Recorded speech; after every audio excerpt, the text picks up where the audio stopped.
저희 교회는 27주년을 맞이했습니다. 오늘은 교회 창립 27주년 기념주일이기도 합니다. 지난주부터 하나님의 교회가 어떤 공동체인가 이런 생각을 해봤습니다. 지난주에는 하나님의 교회는 어떤 교회라고 말씀드렸습니까? 하나님이 거하시는 처소라고 말씀을 드렸습니다. 그래서 하나님의 교회의 특징이 뭐죠? 거룩성과 하나님의 임재입니다. 교회는 거룩한 공동체이고 하나님의 임재하는 공동체가 교회라고 보았습니다. 오늘은 서로 연결하여 함께 지어져가는 교회. 성경은 교회를 몸으로도 비유합니다. 그리스도의 신부라고도 비유합니다. 또 성경은 여러 곳에서 교회를 건물로 비유하고 있습니다. 어떤 건물이냐면 서로 연결하여 함께 지어져가는 건물입니다. 서로 연결하여 함께 지어져가는 건물이 교회인 것이죠. 한번 21절을 보십시오. 주 안에서 성전이 되어가고, becoming입니다. 성전이 되었다라고 얘기하지 않고 성전이 되어가고 있는 것입니다. 자라나고 있는 거죠. 우리도 마찬가지죠. 남편이 되어가는 거고 아내가 되어가는 거죠. 사실은 완전한 존재가 없잖아요. 그렇죠? 우리는 미완성인 존재인 것입니다. 사람이 실수도 하고요, 연약하기도 하고 또한 부족하잖아요. 그렇지만 미래가 있잖아요. 성전이 되어가기 때문에 변할 수 있는 미래가 있는 것입니다. 또한 22절을 보면 그리스도 예수 안에서 함께 지어져 간다는 것이죠. 자라난다는 것입니다. 교회가 건물인데 이 건물의 특징이 뭡니까? 아직 완성이 되지 않았다는 것입니다. 교회는 하나님의 임재가 있는 거룩한 공동체인데 건물적으로 완성이 되지 않은 것이죠. 함께 지어져 가고 성전이 되어가는 공동체가 교회라는 것입니다. 교회는 완성을 향해서 가고 있는 공동체인 것이죠. 우리가 1970년대 한국 교회는 큰 부흥을 경험했습니다. 이때 우리 교회들은 자라나는 것이 보였습니다. 근데 어느 순간 성장이 멈추면서 정체하고 있는 것이죠. 그런데 이때 자라나지 않는 것입니까? 그렇지 않습니다. 자녀들을 보세요. 자녀들도 부쩍부쩍 클 때가 있습니다. 그런데 어느 순간 성장이 육체적으로 멈출 때가 있는 것이죠. 그런데 자라지 않습니까? 아닙니다. 그 안에서 자라고 있는 것이죠. 생명이기 때문에 자라나는 것입니다. 그러니까 교회는 완성된 상태가 아니라 becoming, 완성되어 가고 있는 교회이죠. 함께 지어져 가고 성전이 되어가는 공동체가 교회인 것입니다. 우리도 성경에서 너희가 성령이 전인 것을 알지 못하느냐 하면서 예수 그리스도를 믿는 사람들도 성전이라고 말씀합니다. 우리는 때로는 우리의 미숙함을 통해서 낙심될 때가 굉장히 많습니다. 그러나 여러분, 용기를 가지십시오. 우리도 성전이 되어가는 것입니다. 모세가 40일 40야를 하나님의 면전 앞에 있었습니다. 그리고 십계명 두 돌판을 가지고 내려옵니다. 근데 밑에서 이스라엘 백성들이 무엇을 하고 있었습니까? 우상 숭배를 하고 있었습니다. 그것을 보고서 십계명 두 돌판을 던져버려서 깨트려 버립니다. 아주 성격이 좋지 않죠. 우리 같으면 어떻게 하겠습니까? 십계명을 옆에다 두고서 다른 돌을 깨트리겠죠. 그런데 하나님 주신 돌판을 깨트려 버립니다. 그렇지만 하나님께서 모세를 만들어 가시죠. 그렇죠? 성전이 되어가는 것입니다. 한국 사회를 보면 한국 사회는 완성품을 원합니다. 사람을 보면서도 완전하기를 원합니다. 교회를 향해서도 완성된 교회가 되기를 원합니다. 사회를 보면서도 완성품을 요구합니다. 그런데 모든 것은 과정인 것이죠. 과정이 있기 때문에 기다려주고 믿어주고 붙들어주는 과정이 필요한 것입니다. 오늘 우리는 다 미숙한 과정에 있습니다. Under construction, 공사 중에 있는 것입니다. 건축자이신 하나님께서 완성된 자리로 우리를 데려가실 것입니다. 그것을 우리는 신뢰할 수 있는 것이죠. 한국교회는 100년이라는 짧은 교회 역사를 가지고 있습니다. 그럼에도 불구하고 아주 미성숙한 모습을 보여주고 있습니다. 반면에 영국사의 교회, 미국사의 교회를 보면 수백 년의 역사를 거치면서 우리가 보는 교회가 되어가고 있습니다. 그런 면에서 100년의 짧은 역사를 가진 한국 교회를 향해서 세상이 우리를 향해서 심하게 말을 할 때 우리는 사실은 변론할 필요가 없습니다. 핑계댈 필요도 없습니다. 그것이 세상이 우리를 향해서 우리를 야단을 칠 때 우리는 기꺼이 그것을 받아들여야 되는 것입니다. 그런데 여러분, 교회를 다니는 여러분들은 교회를 향해서 똑같이 세상을처럼 비판해서는 안 되는 것입니다. 왜 그렇지요? 오늘 성경 우리에게 성전이 되어가고 becoming, 현재 진행형을 얘기하는 것이고 함께 지어져가는 현재 진행형인 교회이기 때문에 이 교회가 미래적으로는 얼마나 멋있는 교회가 될 것을 바라보면서 우리는 교회를 사랑하고 교회를 지지해주고 지탱해주는 그런 역할을 해야 되는 것이죠. 사랑이 필요한 것입니다. 믿어주고 지지해주는 과정이 필요한 것이죠. 건물을 짓는 건축 현장을 가보신 적이 있습니까? 아주 흉하죠. 냄새도 납니다. 그런데 어느 순간에 인테리어가 다 되고 소파도 두고 그러면 그 건물은 사람이 살만한 곳이 됩니다. 마찬가지죠. 우리 자신도 보면 부족할 때 우리 자신을 자책할 때도 있습니다. 또 옆에 있는 성도들을 볼 때 사람이 저렇게 살면 안 되지 라면서 비판할 때도 사실 있습니다. 근데 여러분, 나도 자책할 필요도 없고요, 상대방도 비판할 필요가 없는 겁니다. 왜 그렇지요? 다들 우리는 지어져 가고 있는 존재이기 때문에 그렇습니다. 교회가 지어져 간다 할 때, 교회가 완성을 향하고 나아간다 할 때 그 개념을 꼭 숫자적으로만 생각해 볼 필요도 없습니다. 숫자적인 개념도 분명히 있습니다. 그러나 우리는 원래 연합할 수 없는 우리가 누군가 더불어서 연합하면서 성숙함이 묻어날 때 우리 안에 생명의 충만함이 있을 때 자라나고 있다는 것이 보이는 것입니다. 숫자와 또한 함께 더불어 일할 수 있는 사람, 그리고 그러면서 함께 더불어 일하기 위해서는 남들을 받아내야 되잖아요. 그러면서 그 안에 생명이 충만함이 있는 그런 교회, 그것이 우리가 교회가 자라나는 표시로 읽어낼 수가 있을 것입니다.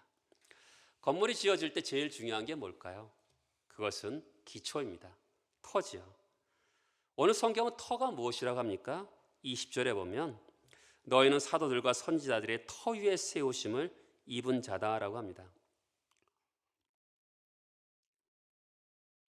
교회의 터가 뭐죠? 교회의 터는 사도와 선지자들의 터입니다. 그 터 위에 세워졌다는 것이죠. 제가 모처럼 만에 원어 성경을 한번 읽어봤습니다. 그러면서 그 옆에 영어로 된 것을 같이 읽어봤습니다. 근데 이 upon이라는 글자가 2번 나오더라고요. 우리가 읽는 영어 성경에 나오지 않습니다. 그러니까 upon, 그 위에, 그러니까 정확하게 그 위에 세워졌다는 표현을 2번 사용하고 있다는 것을 알 수가 있을 것 같아요. 사도와 선지자들의 터입니다. 사도는 누굽니까? 부활하신 예수를 만난 사람들입니다. 눈으로 봤어요, 부활하신 예수를. 그리고 예수의 보냄을 받아서 부활의 증인이 되었습니다.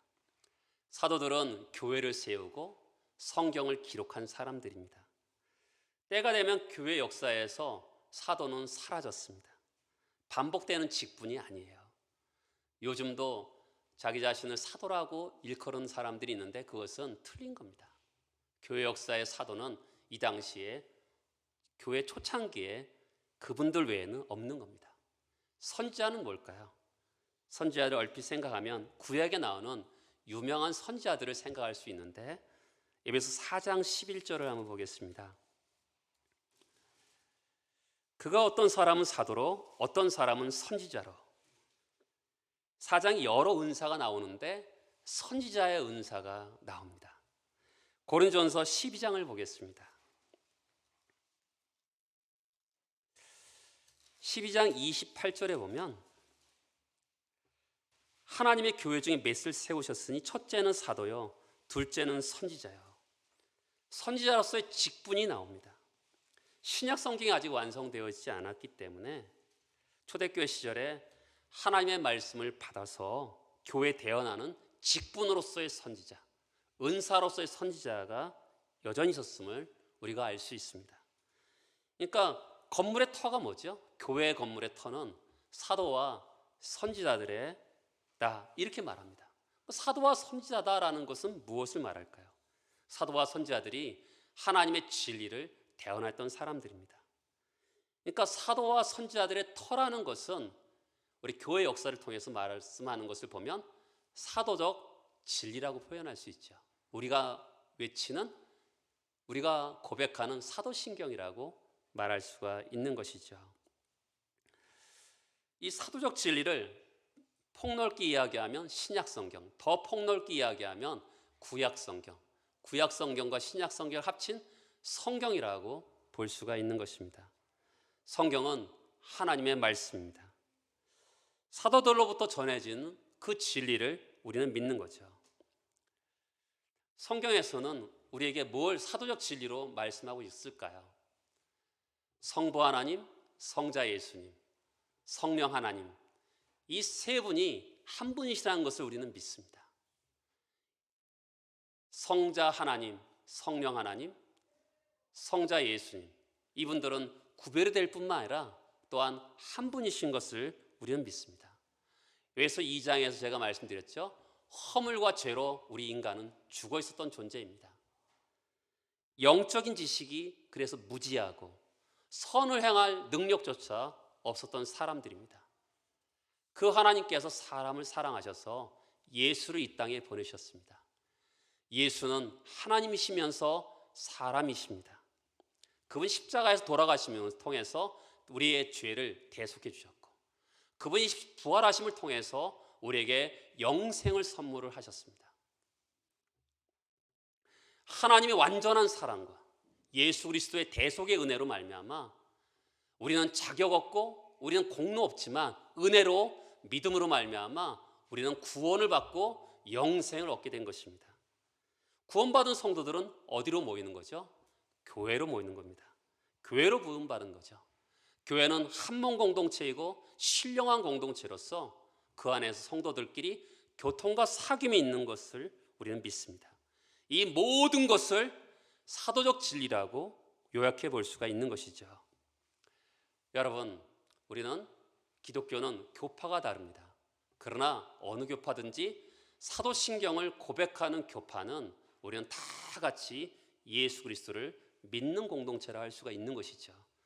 그런데 사도신경을 믿지 않는 사람들은 이단입니다. 그렇죠? 그러니까 사도신경을 고백하는, 사도적 진리를 고백하는 이것이 교회의 터가 되는 것입니다. 근데 건물이 지어져 가고 있는데 이 터를 다시 닦는다. 이것은 불가능한 것이죠.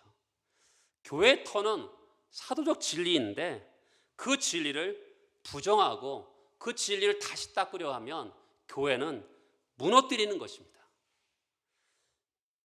교회는 사도적 진리 위에 세워져 가는 것이고 터이기 때문에 절대로 손대면 안 되는 거예요. 초대교회부터 종교개혁부터 지금의 일까지 이 귀한 진리, 사도적 진리에 대해서 우리는 모두는 믿으면서 아멘으로 받아들여야 되는 것이죠. 이 사도적 진리를 무너뜨리면 교회의 터는 무너지게 되는 것이죠. 목에 칼이 들어와도 우리는 이 진리를 지키고 싸워서 지켜야 될 진리인 것이죠. 터를 손대는 것은 악한 일인 것입니다. 터를 손대면 건물이 무너지는 것이죠. 이 사도적 진리는 절대로 손댈 수가 없고 받아들이고 순종해야 되는 것입니다. 사도 바울은 또한 사도와 선지자가 교회의 터이다 이렇게 말하고 무엇을 하나 더 합니까? 20절에 보면 그리스도 예수께서 친히 모퉁이 돌이 되셨다라는 것입니다. 자, 모퉁이 돌은 기초를 쌓는 겁니다. 모든 건물은 모퉁이 돌에서부터 시작이 됩니다. 모든 건물의 무게는 뭐가 지탱하는 거죠? 모퉁이 돌이 지탱하는 것입니다. 모퉁이가 흔들리면 건물이 흔들리는 것입니다. 그리고 모퉁이 돌은 건물을 지을 때 처음 놓는 것인데, 여러분 건물을 크게 짓기 위해서는 모퉁이 돌을 어떻게 놔야 돼요? 크게 놓으면 됩니다. 건물을 동쪽으로 짓기 위해서는 모퉁이 돌을 어떻게 놔야 되죠? 동쪽 방향으로 놓으면 되는 겁니다. 이 모퉁이 돌이 크기와 방향을 결정해 주는 것이죠. 교회는, 이 건물은 모퉁이 돌에 지탱하고 있는 것입니다. 모퉁이 돌에 의존하고 있는 것이죠. 여러분 교회에서 그러니까 제일 중요한 게 뭐죠? 예수입니다. 예수님께 모든 초점을 맞춰야 되고, 예수님께 관심을 가져야 되고, 예수님께 사랑을 드려야 되는 것이죠. 교회가 교회다워지기 위해서는 어떻게 해야 된다고요? 교회가 예수님께 집중하면 그 교회는 교회다워지는 것입니다. 우리가 예배를 드립니다. 우리가 목장으로 성도들과 교제하면서 모입니다. 그때 우리의 모든 중심은 예수가 중심이 되어야 되는 것이죠.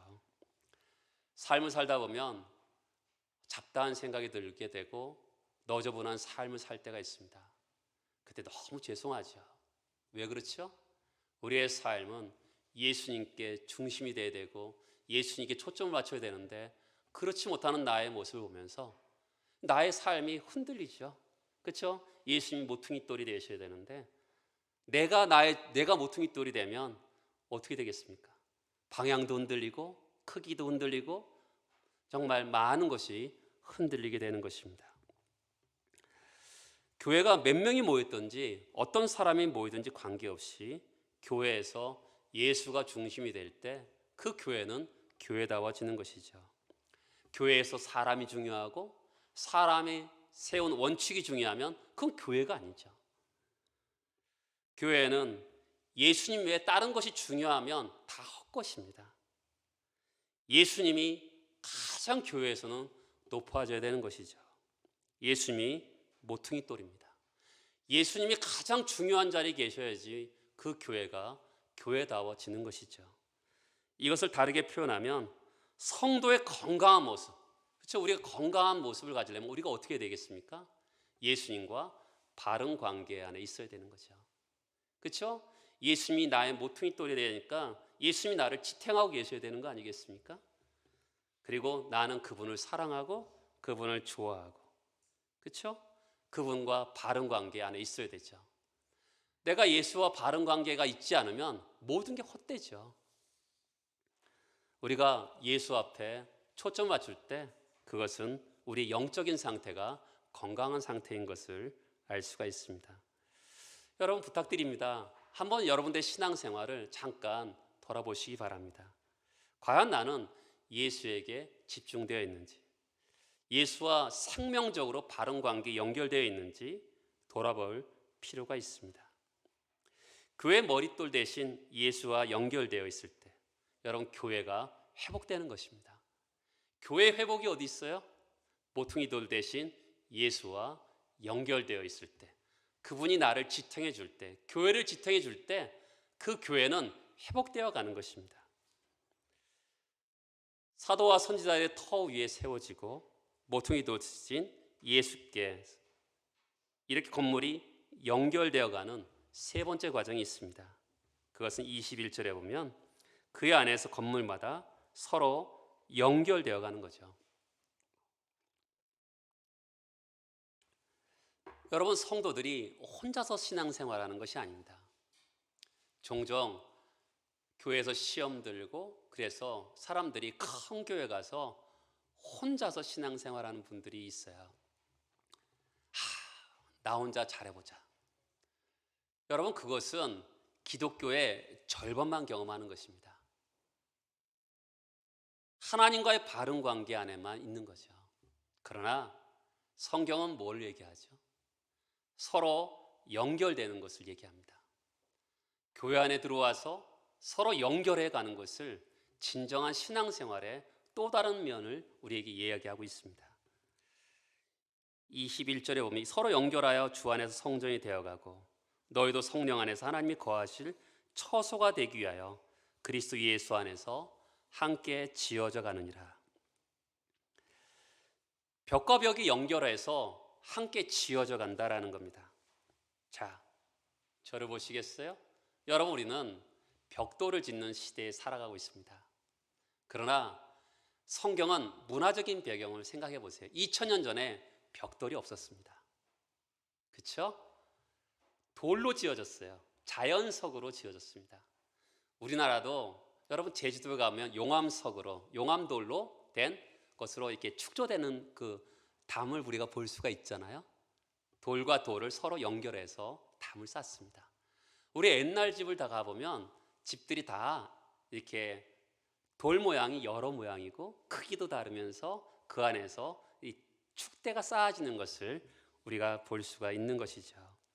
성경이 쓰여진 이 시대는 벽돌이 있는 시대가 아니라 돌로 이 벽을 쌓고 있던 시대인 것을 우리가 먼저 인식할 필요가 있습니다. 근데 돌을 어떻게 하죠? 따라서 해보시겠습니까? 선택. 이 선택이라는 것이 굉장히 중요합니다. 자, 돌을 쌓아야 되는데 돌이 여러 군데 있잖아요. 자, 우리 맨 밑에 이 오른쪽은 어떤 돌을 쌓을까? 생각을 해야 되지 않겠습니까? 그렇죠? 그 다음 돌은 어떤 돌을 쌓을까? 생각해야 되지 않겠습니까? 그렇죠? 맞는 돌이 있겠어요, 이 세상에? 없어요. 그렇죠? 그래서 그 돌을 가져다가 큰 돌을 여기다 둬야 되겠다. 그리고 옆에는 이 돌을 둬야 되겠다. 생각하는 거죠. 누가 생각하시겠습니까? 하나님께서 생각하신 겁니다. 건축가이신 하나님께서 돌을 여기다 둬야 되겠다. 저기다 둬야 되겠다. 이렇게 생각하신 거죠. 그러니까 하나님께서 모양과 크기를 선택하신 것이죠. 성경에서 말하죠. 내가 너를 지명하여 불렀나니 너는 내 것이라. 하나님께서 우리 교회를 짓기 위해서 여러분들을 돌로, 건축자재로 생각하시는 거죠. 여기다 이 사람을 둬야 되겠다. 그리고 여기다 갖다 두는 거예요. 여기다 둬야 되겠다. 모양과 크기를 잘 골라서 하나님께서 벽을 쌓아가는 것입니다. 그런데 어떻게 지어가십니까? 22절에 보면 따라서 해보시겠습니까? 함께. 이게 중요합니다. 여러분, 돌들을 둬야 되는데 생각해 보세요. 함께 지어가잖아요. 자, 제가 여기 저를 보시면 제가 여기 가운데 돌이 있어요. 오른쪽에도 돌 있죠? 왼쪽에도 돌 있죠? 또 제 위에도 돌이 있죠? 제 밑에도 돌이 있어요. 그렇죠? 그런데 제가 석수라 해보세요. 돌을 다듬는 사람이라 생각해 보세요. 그러면 이 세상의 돌은 서로 맞는 돌은 없어요. 그렇잖아요. 제가 이 돌이 있는데 옆에 있는 돌이 있는데 왼쪽에 있는 돌이 있는데 위쪽에 있는 돌이 있는데 처음에 저를 먼저 다듬겠죠. 그 다음에 옆에 있는 돌을 좀 다듬겠죠. 맞추기 위해서. 그런데 맞추다 보면 나는 이 조금 다듬었는데 옆에 있는 돌을 또 붙이려고 그러면 안 맞아요. 어떻게 해야 되죠? 또 나도 다듬어, 또 한 번 더 다듬어야 되겠죠. 그런 과정이 필요한 거죠. 어떻게 보면 고통이 있는 거죠. 하나님께서 그렇게 하시는 겁니다. 그러니까 지금 돌을 선택하시고 어떻게 하십니까? 두 번째는 돌을 다듬는 거죠. 필요한 것은 깨트려서 망치로 다듬어서 그 돌에다가 세워두는 거죠. 깎으시고 다듬으시고 필요할 때는 어떻게 해요? 깨트리시기도 하는 거죠. 자, 사람들이 연결하는 과정을 생각해 보세요. 어느 분은 저한테 이렇게 얘기할 겁니다. 목사님, 저는요 이래봬도 반듯한 사람이에요. 근데 저 사람이 문제예요. 이렇게 이야기하는 분들이 있습니다. 인간의 죄성을 보여주는 거죠. 물론 그분은 반듯한 분일 수가 있어요. 그렇죠? 반듯한 분일 수가 있어요. 근데 함께 연결하고 지어져 가기 위해서는 어떻게 되죠? 그분이 뾰족해요. 그럼 나는 어떻게 되죠? 움푹 들어가야 되죠. 그래야지만이 함께 지어져 가는 거 아니겠습니까? 나는 반듯하니까 나는 변하지 않아. 네가 바뀌어야 돼. 우리는 보통 그렇게 하면 살아가거든요. 근데 성경은 그렇게 말을 하는 것이 아니라 우리는 죄성을 가지고 있기 때문에 네가 바뀌어야 돼. 나는 안 바뀌어도 돼. 이렇게 말을 하면 살아갑니다. 근데 정말 교회가 건물로 지어지기 위해서는 내가 바뀌어야 되는 거죠. 상대방이 뾰족하게 나와 있으면 나는 움푹 들어가면서 돌로 나를 쳐서 나를 움푹 들어가게 해야지만이 함께 지어져 가는 것이죠. 왜 그렇게 할 수 있을까요? 주님의 사랑 때문에 그렇습니다. 주님이 인간이 되셨잖아요. 그리고 우리의 발을 씻겨주시고 또한 주님께서 어떻게 하셨어요? 주님께서 우리의 눈높이로 말씀을 하시잖아요. 그 예수 때문에 우리는 평생 남을 비판하고 비난하고 판단하는 사람이었어요. 그런데 함께 건물을 지어가기 위해서는 어떻게 해야 돼요? 남을 비판하는 것을 멈추고 나를 깨트리면서 건물을 지어가는 것이 필요한 것이죠. 생김새도 달라요. 크기도 달라요. 그런데 그렇게 함께 지어져 가는 것이 교회 공동체이죠. 내가 옳다고 주장할 수도 있죠. 근데 때로는 사랑이 없이 내가 옳다고 주장하면 그것은 상대방에게 횡포가 될 수가 있어요. 여러분, 교회는 변하지 않는 진리가 있어요. 이것은 목숨을 걸고 싸워야 될 것들이 있어요. 그것은 사도와 선지자들의 터입니다. 이 하나님의 사도적 진리, 하나님 말씀은 누구와도 양보할 수 없는 그런 말씀이죠. 그렇지만 교회를 함께 지어져 가기 위해서는 어떻게 해야 되죠? 모양이 다르고 크기가 다르고 형태가 다르기 때문에 우리는 아파하면서, 그렇죠? 아프죠. 나는 변하고 싶지 않은데 내가 깎이고 내가 움푹 들어가는 그 아픔을 겪으면서 함께 지어져 가는 것이죠. 그렇죠? 그러면 어떻게 될까요? 세상에서는 연약한 자들은 세상은 도태돼요. 적자 생존의 원칙이 세상에선 적용이 됩니다. 그렇죠? 연약한 자들은 도태될 수밖에 없어요. 그런데 그들이 교회에 왔어요. 연약한 자들이 왔어요. 그 공동체 함께 지어져 가면서 함께 어떻게 될까요? 그 사람에 맞춰서 치료가 일어나는 거잖아요. 종기가 회복되는 거잖아요. 우리가 교회가 여기 있어요. 우리는 지금 서로 이미 맞춰져 가고 있는 중이에요. 근데 새 신자가 왔어요.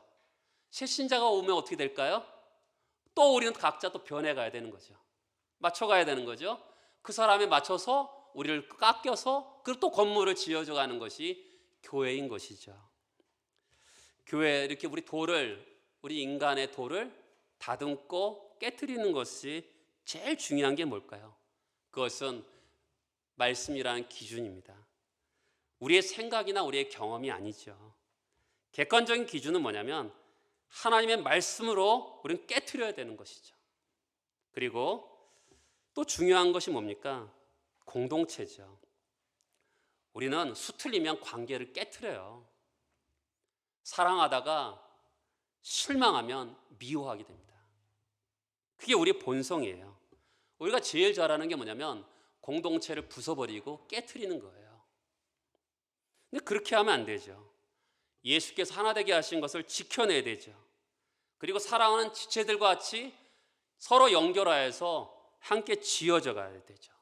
그들의 모양을 그들의 크기를 배려해 줘야죠. 그렇죠? 너는 더 크게 다듬어야 돼. 이렇게 말을 하는 것이 아니라 그들을 배려하고 받아줘야 되는 것이죠. 함께 더불어 지어져 갈 때 그 교회 안에는 하나님의 영광과 부요가 있겠죠. 여러분, 우리 편하게 신앙생활 할 수 있어요. 그냥 혼자만 왔다 갔다 하면 돼요. 그렇죠? 그러나 그것은 신앙생활의 기독교의 신앙의 절반밖에 못하는 거예요. 반쪽 신앙인 거죠. 같이 더불어서 함께 살아갈 때 불편하죠. 얼마나 불편합니까? 그런데 그 안에서 우리가 같이 불편하면서 그 사람들의 크기와 형태를 배려하면서 받아내면서 그렇게 살아갈 때 교회가 서로 연결이 되어지고 성전이 되어가고 그리고 함께 지어져가는 그런 복됨이 만들어지겠죠. 교회가 그러면 귀한 공동체가 되고 사랑하는 사람들이 어떻게 될까요? 지체들이 그들이 변화되고 그들의 삶도 풍성해지고 그런 만들어지는 복don의 은혜가 있게 되는 것이죠. 저는 교회 창립 27주년을 맞이해서 우리 교회가 서로 간에 연결되고 함께 지어져가는 그런 공동체가 되기를 바라고 축복합니다. 다 같이 일어나셔서 기도하시겠습니다.